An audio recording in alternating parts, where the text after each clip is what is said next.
Hello students, welcome to the classes of Virgin Mary Higher Secondary School. Today we are going to start a new chapter of class 8 science, chapter number first, crop production and management. तो सबसे पहले हम देखते हैं कि crop क्या होती है। तो किसी भी एक पर्टिकुलर प्लेस पर अगर हम किसी भी एक पर्टिकुलर प्लांट की मतलब कोई भी सेम प्रकार के कोई एक ही प्रकार के प्लांट्स को हम अगर ग्रो करते हैं या कल्टीवेट करते हैं तो उसको हम क्या बोलेंगे, क्रॉप बोलेंगे। क्रॉप हमें इसलिए ग्रो करनी है क्योंकि हमारी पॉपुलेशन जो है वो भी ग्रो होते जा रही है, तो उसको फूड प्रोवाइड करने के लिए हमें क्या करना पड़ता है, कुछ सर्टेन एग्रीकल्चर प्रैक्टिसेस करनी पड़ती है जिससे कि क्रॉप का प्रोडक्शन हो सके। इंडिया में दो प्रकार की क्रॉप्स जो है वो उगाई जाती है, या फिर बोल सकते हैं कि हम क्रॉप को दो प्रकार की कैटेगरी में हम क्या कर सकते हैं, उसको कैटेगराइज कर सकते हैं इंडिया के अंदर, जिसको हम क्या बोलते हैं, रबी और खरीफ क्रॉप्स। ये बहुत ज़्यादा ज़रूरी है कि अगर हमें कहीं पे भी अगर क्रॉप ग्रो करनी है तो उसके लिए सबसे पहले हमें सॉइल को प्रिपेयर करना पड़ता है, जैसे टिलिंग या फिर लेवलिंग करनी पड़ती है, जिससे कि वहाँ पे हम क्या कर सकें, हम वहाँ पे कल्टीवेशन कर सकें या क्रॉप का प्रोडक्शन कर सकें। अब ये बहुत ज़्यादा ज़रूरी हो जाता है कि प्रिपरेशन करना है सॉइल का। तो हमें जब प्रिपेयर करते हैं सॉइल को तो उसमें क्या क्या करेंगे, तो सबसे पहले हम सॉइल को लूज़ करेंगे, ठीक है। फिर उसके बाद वहाँ पे अगर कोई वीड होगी, मतलब कोई घास फूस होगी या जंगली घास होगी, तो उसको क्या करेंगे, वहाँ से हम रिमूव करेंगे।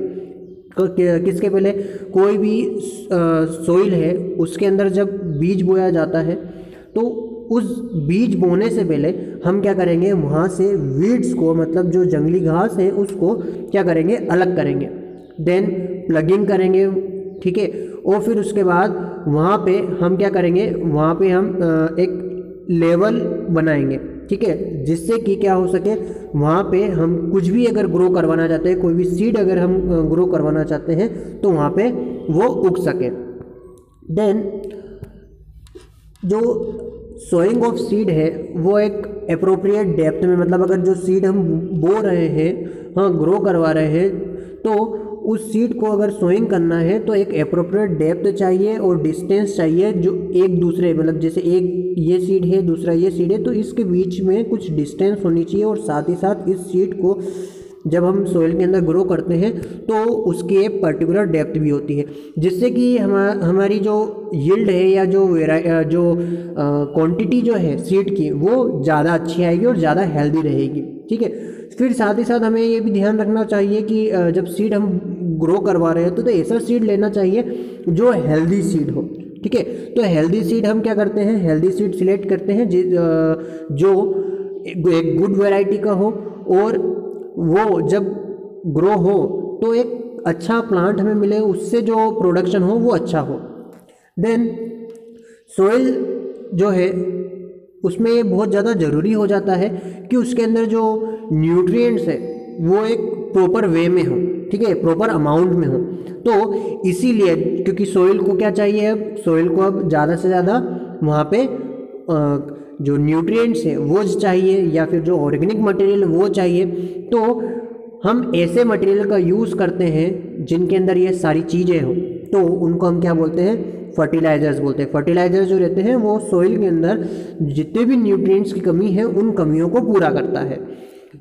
देन हम जनरली ज़्यादा से ज़्यादा किसका यूज़ कर रहे हैं, केमिकल फर्टिलाइजर्स का यूज़ करते हैं। हाँ, किसके लिए, जो न्यू क्रॉप वैरायटी है या फिर जितनी भी क्रॉप्स हैं उनके लिए हम केमिकल फर्टिलाइजर्स यूज़ करते हैं। वैसे इन केमिकल फर्टिलाइजर्स को हमें यूज़ नहीं करना चाहिए, ये आगे आने वाले समय में हमें ही नुकसान पहुंचाते हैं, हमारी हेल्थ के ऊपर एडवर्स इफ़ेक्ट शो करते हैं। तो जनरली हमें ये जो चीज़ें हैं, केमिकल फर्टिलाइजर्स जो हैं वो यूज़ नहीं करना चाहिए। देन जब प्रिपरेशन ऑफ सोइल हो जाती है, मतलब हम सोइल को प्रिपेयर कर लेते हैं जिससे कि वहाँ पे सीड वगैरह ग्रो हो जाए, तो जब सीड ग्रो हो जाते हैं तो उसके बाद हमें क्या करना पड़ता है, इरिगेशन करना पड़ता है, मतलब वाटर का सप्लाई करना पड़ता है किसको, जो क्रॉप है उसको या उस फील्ड पे, ठीक है, वो भी एक एप्रोप्रिएट मैनर में, एक प्रॉपर मैनर में। तो उसको अपन क्या बोलते हैं, इरिगेशन बोलते हैं।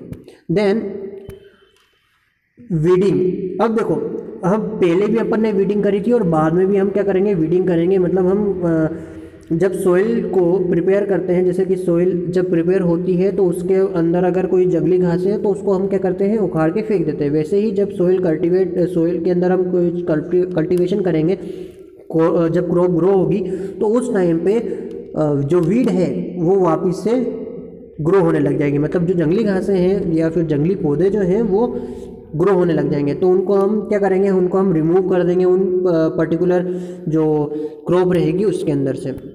देन हार्वेस्टिंग करेंगे, मतलब हम क्या करेंगे, जो मशीन्स वगैरह जो रहेगी उससे क्रॉप को कट करने लग जाएंगे। देन उसके बाद हम क्या करेंगे, थ्रेशिंग की प्रोसेस करेंगे, मतलब कि जो घास फूस वगैरह जो रहेगी, मतलब जो सीड रहता है वो किसी एक पर्टिकुलर प्लांट के अंदर पाया जाता है।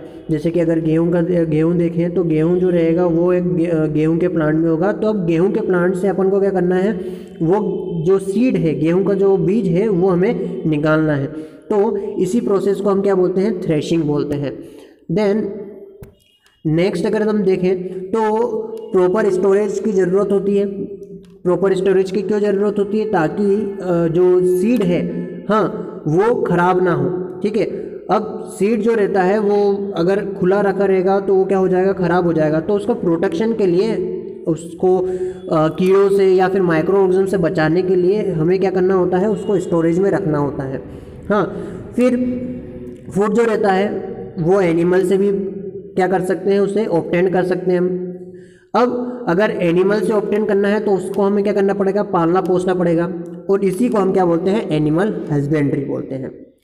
देन हम थोड़ा सा और फर्टिलाइज़र्स के बारे में जानते हैं। तो फर्टिलाइज़र्स जो रहते हैं वो इनऑर्गेनिक कंपोनेंट्स होते हैं, हाँ, या फिर जो न्यूट्रिएंट्स है वो होते हैं।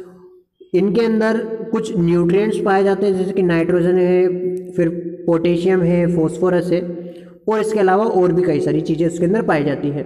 ये सारी चीज़ें जो हैं वो प्लांट्स के लिए बहुत ज़्यादा ज़रूरी रहती है।